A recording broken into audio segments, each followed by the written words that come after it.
Okay, here's the rewritten text optimized for text-to-speech. TTS. Adhering to all your specified rules. The champagne flute in my hand suddenly felt like it weighed 20 pounds.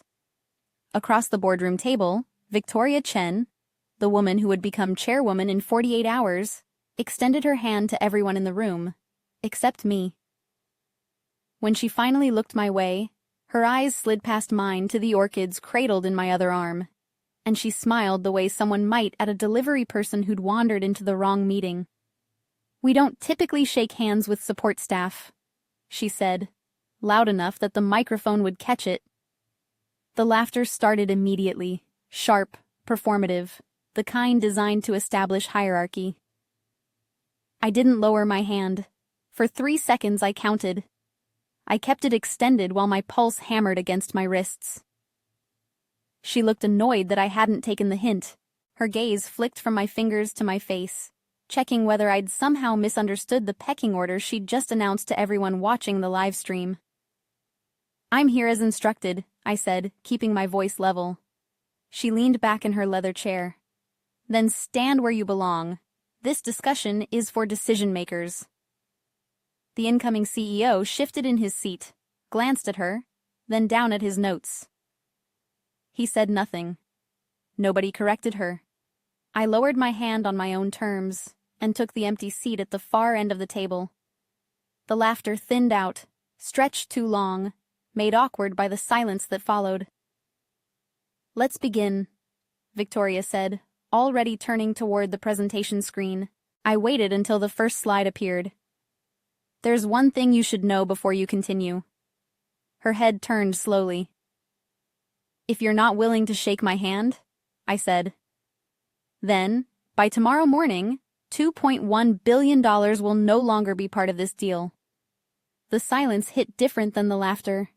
Then someone scoffed, a board member near the center of the table. Another laugh broke out louder this time, as if volume could erase the discomfort spreading through the room.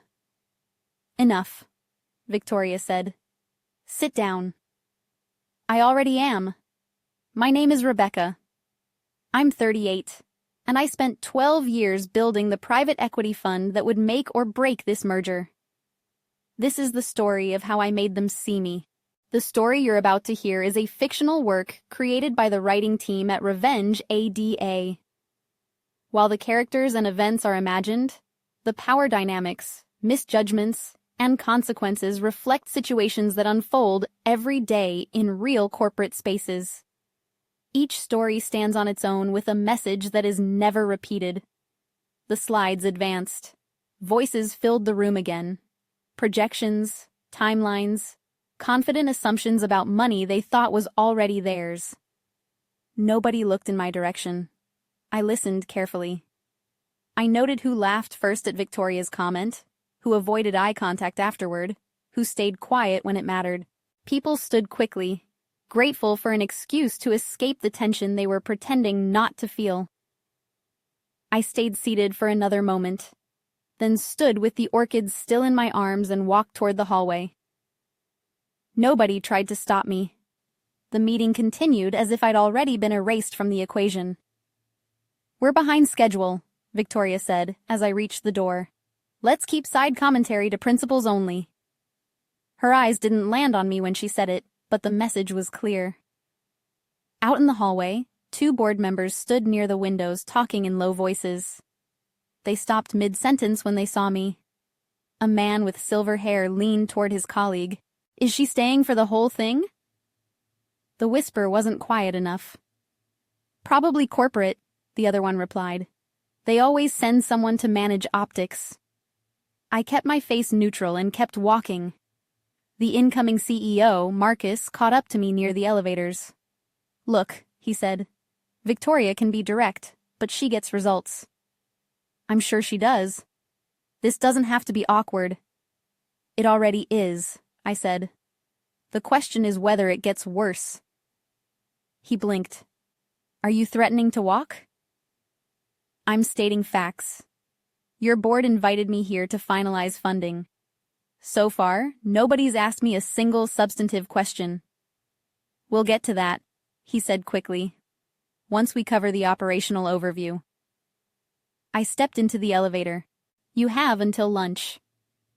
When I walked back into the boardroom 15 minutes later, Victoria was already holding court again.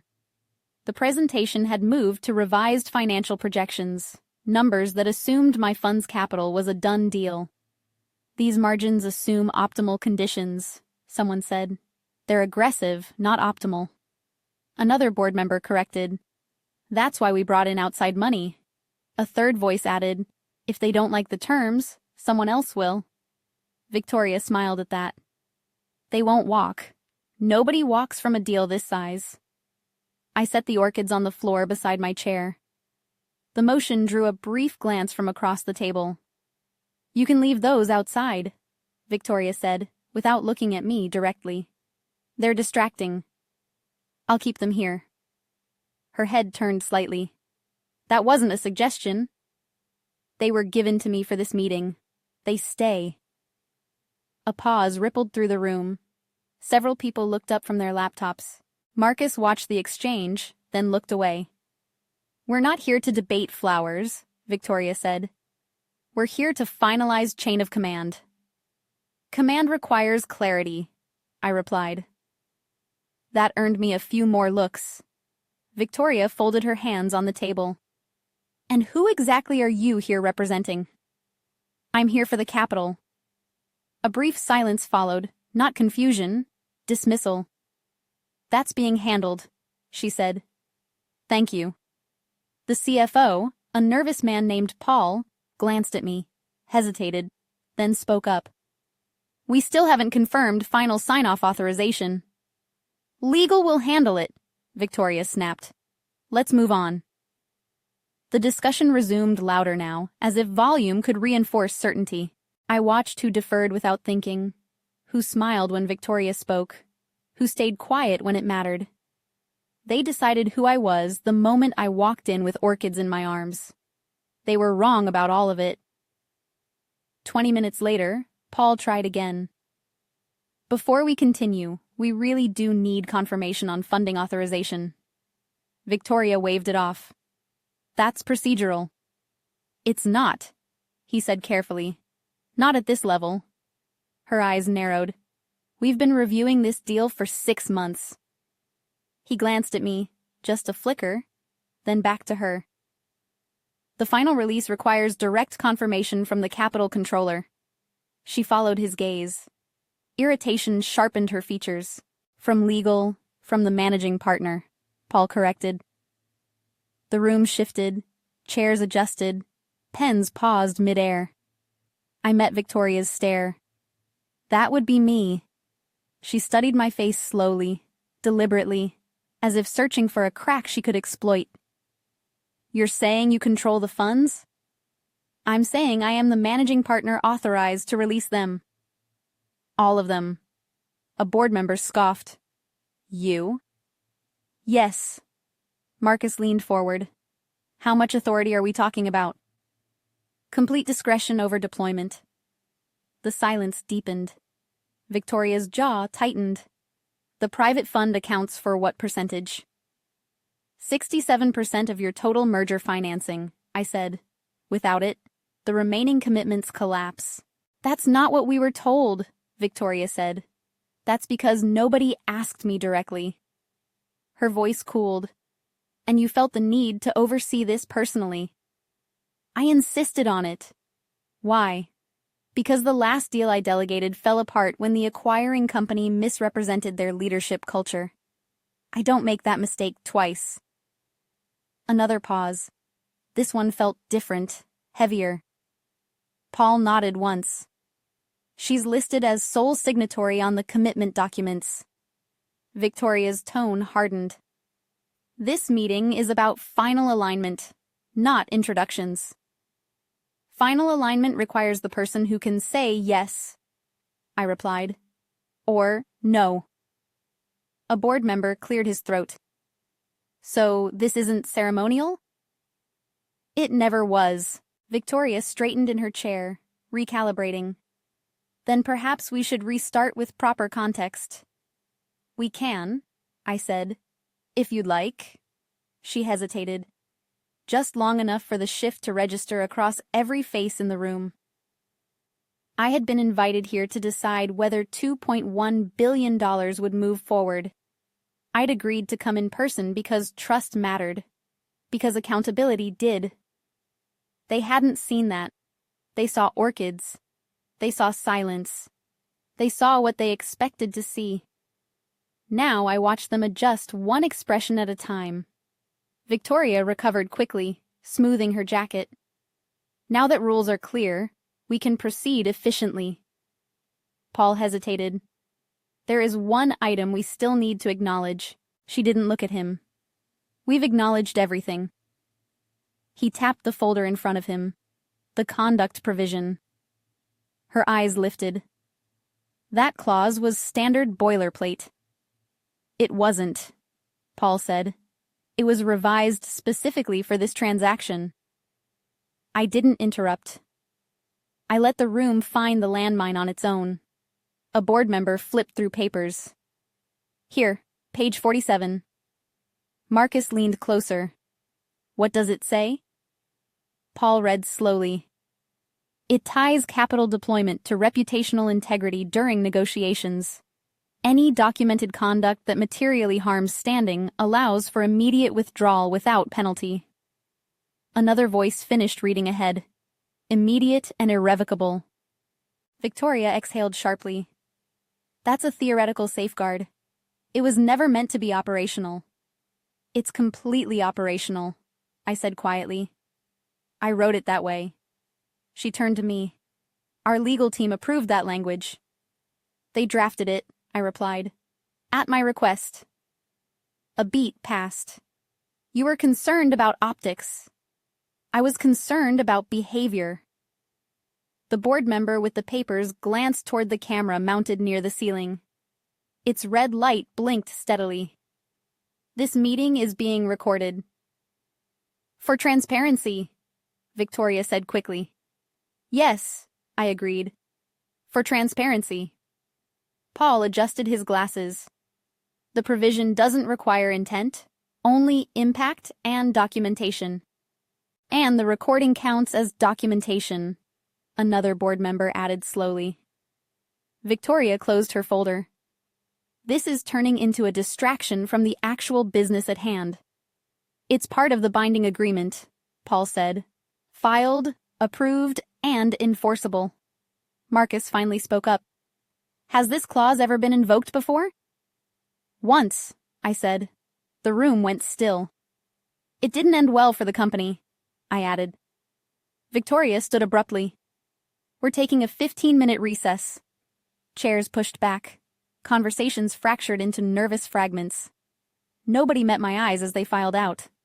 Victoria walked past without slowing, already on her phone, already spinning.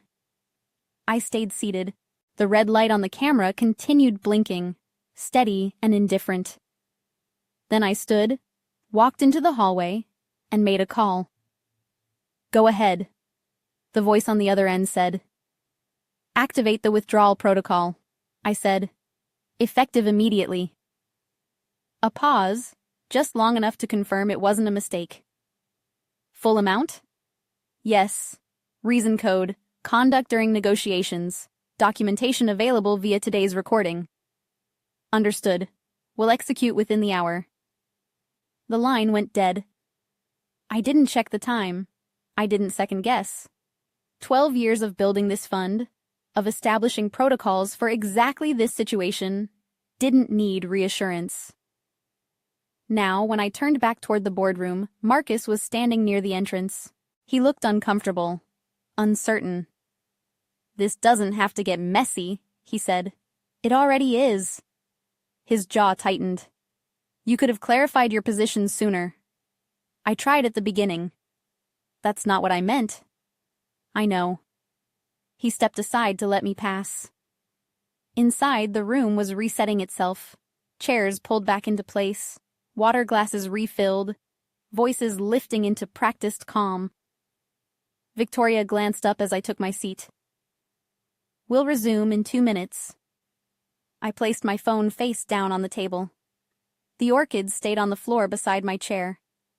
Paul watched me carefully. He didn't ask anything. Nobody did. The screen lit up again with projections that assumed money still existed where it always had. Timelines marched forward as if nothing fundamental had shifted beneath them. I folded my hands and waited. Some decisions make noise. Others simply take effect. The first phone vibrated near the center of the table. Nobody reacted. Then another and another. A low, uneven chorus spreading across polished wood. Victoria's expression tightened. "Can we silence devices, please?" Paul was already staring at his screen. Color drained from his face in stages, as if each line he read removed something essential. "Hold on," he murmured. Marcus leaned toward him. "What is it?" Paul didn't answer immediately. He swiped again, then pushed his chair back slightly, as though distance might help. "This can't be right." "What can't be right?" Victoria demanded. He looked up at her. "The primary funding tranche has been withdrawn." A ripple moved through the room, not laughter this time. Chairs shifted. Someone dropped a pen. "That's impossible," Victoria said. "We're in the middle of a meeting." "It's effective," Paul replied, voice tight. "Immediate withdrawal confirmed and processed." "How much?" a board member asked. "All of it. The entire private capital commitment. 2.1 billion. The room stilled completely. "That's not how this works," Victoria said, her voice rising slightly. "We have timelines, contracts." "We had timelines," Paul corrected. "The confirmation came through 7 minutes ago." Marcus stared at me. "Did you?" I met his eyes. "Yes," he swallowed. "You can't just pull that kind of money." "I can," I said. And I did. Victoria stood. "This meeting is suspended immediately." "No," Paul said quietly. "It isn't." She turned on him. "Excuse me? If we suspend now," he said, "we trigger mandatory SEC disclosures within the hour. The markets will see it before we finish damage control." Phones kept buzzing. Alerts stacked on top of alerts. Messages arrived faster than anyone could open them. "The cameras are still recording," someone whispered. Nobody laughed this time. The projections on the screen remained frozen, showing a future that no longer existed. Victoria broke the silence first. "This is completely unacceptable. You will reverse this immediately." I didn't move. "There's nothing to reverse." "You don't get to decide that," she snapped. "This board does." Paul shook his head. "The withdrawal is executed, confirmed, cleared through all channels." Her voice sharpened. "On what grounds?" I slid the folder from in front of me toward the center of the table. "Conduct during negotiations, reputational harm, material impact on partnership integrity." That clause was never meant to be weaponized like this. She said it was meant to be enforced when necessary. A board member leaned forward. "Is there actual documentation?" I glanced at the red light still glowing in the corner. "This entire meeting, recorded and time-stamped." Marcus looked toward the camera, then back at Victoria. "It was live-streamed to investors." "That can be contextualized," Victoria said quickly. "People say things in meetings. It doesn't mean..." "It means exactly what it shows," I said. Another board member interrupted. "This is going to be public within the hour." Victoria turned on him. "You're siding with her?" "I'm protecting what's left of this company," he replied. "There's a difference." Her gaze swept the table, searching for support. "She didn't find much." "You embarrassed her in front of investors," someone said quietly. She scoffed. "She embarrassed herself by overreacting." "No," Paul said. "She documented you." Victoria's face flushed. "We can renegotiate terms." "We can?" I stood then, slow enough that every eye followed. "This isn't a negotiation. It's a consequence." You think this makes you powerful? Victoria said, walking in here with flowers. And I walked in with authority, I replied. You chose not to see it. She opened her mouth, then closed it. Around her, people were already gathering papers, speaking in lower voices, distancing themselves from the moment as it collapsed. I picked up my folder and the orchids. You can't undo this. And for the first time since I'd entered the room, she understood I was right. They didn't leave. Victoria expected a break, a pause she could control and reshape. Instead, the lead independent director cleared his throat. We need to address governance immediately, he said. She stared at him. This is not the time. It is, he replied. Especially now. Paul spoke next, measured but firm. With the funding withdrawn, we're obligated to convene an emergency session immediately. Victoria laughed once, sharp, disbelieving. You're staging a coup over one incident. Overexposure, someone corrected. And liability. Marcus shifted uncomfortably. My appointment hasn't even been ratified yet. That's part of the problem, the director said. We moved too fast on multiple fronts. Victoria turned to him. You supported this transition. I supported stability, he said. What happened today is the opposite.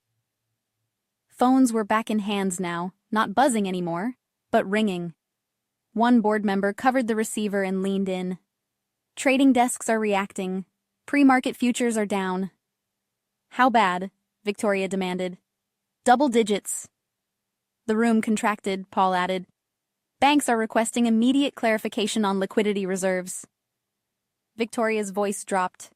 Tell them it's a temporary disruption. They already know it isn't, he said. The funding withdrawal is public record now. She looked at me then, eyes sharp with something close to fear. You planned this? I prepared for it, I replied. The director spoke again. We need to discuss interim leadership structure. She slammed her hand on the table. You're not removing me over a misunderstanding. It wasn't a misunderstanding, another board member said. It was recorded and witnessed. Silence followed that. Not stunned. Decided. Motions were proposed. Votes were called. Formal language masked the urgency, but the machinery was already moving.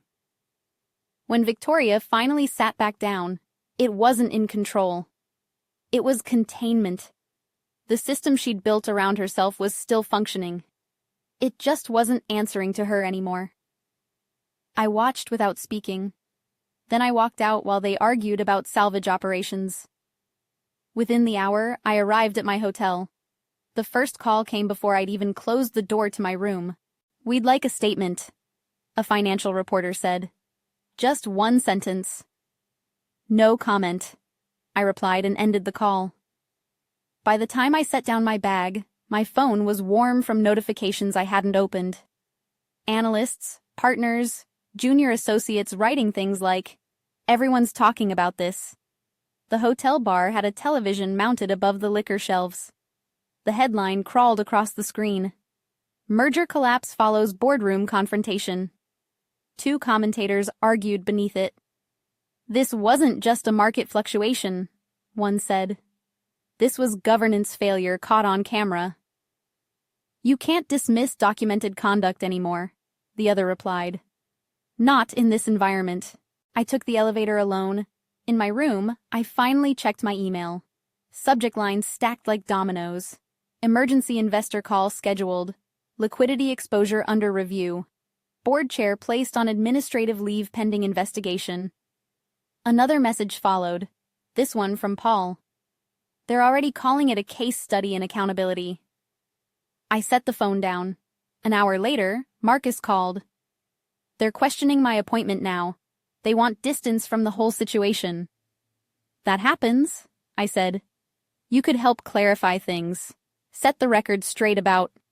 I could. I agreed. I won't. Silence stretched between us. They're saying the withdrawal triggered everything, he said finally. It revealed what was already there. He exhaled. You're comfortable letting them define it that way? I'm comfortable letting the record speak for itself. Another call came through. I ended the line with Marcus. Outside my window, the city moved on. Traffic, lights, people who had no idea their retirement accounts were tied to a room full of executives who'd laughed at the wrong moment. Later that night, a message arrived from the board's legal counsel. We acknowledge your position. No further action required from your end.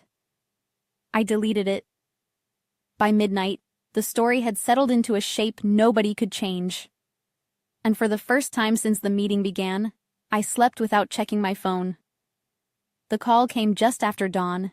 The board has voted to suspend Victoria pending a full investigation, the voice said. Interim leadership is in place. I listened without interrupting. We'd like to discuss next steps, he continued. Renegotiation. A path forward. There isn't one, I replied. A pause, measured and professional. We're prepared to make significant concessions.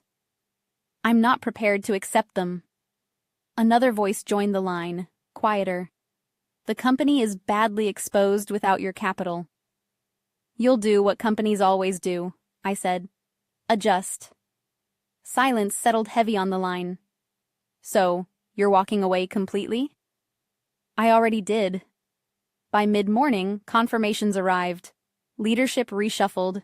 Committees dissolved. A public statement drafted and redrafted until it said almost nothing at all. Marcus sent a single text. I should have spoken up at the beginning. I didn't answer. At noon, my partners gathered on a video call. No slides, no presentations. We're launching the new fund, I said. Effective immediately. One of them leaned closer to the camera. What are the core terms? Conduct first investment, I replied. Automatic withdrawal provisions for documented disrespect. No warnings, no exceptions. Another partner nodded. That'll narrow the field significantly. Good, I said. Someone smiled. What are we calling it? I thought of the orchid still sitting by the hotel room door untouched. We'll decide later. In the afternoon, the reporter tried once more. Just one comment. People want to understand what happened. They already do, I replied and ended the call. I received a final message from the board's legal counsel. We acknowledge your decision. No further contact will be made. I closed the thread and deleted it. That evening, I left the orchids in a vase at the hotel lobby desk on my way out. The receptionist thanked me. I nodded and kept walking. I didn't look back at the building. I didn't need to. The lesson I carry forward is simple and permanent. Respect isn't a courtesy you earn after the fact. It's the cost of entry. Power doesn't announce itself with volume or titles. It shows itself in choices made calmly at the moment they matter most. Before you go, here's a quick bonus for sticking around. If you love learning and growing like I do, you need to try audiobooks. I've got an exclusive deal with Audible. Your first month is completely free. That's access to over 500,000 titles, zero cost to you. All the details are waiting in the description. Don't miss this one.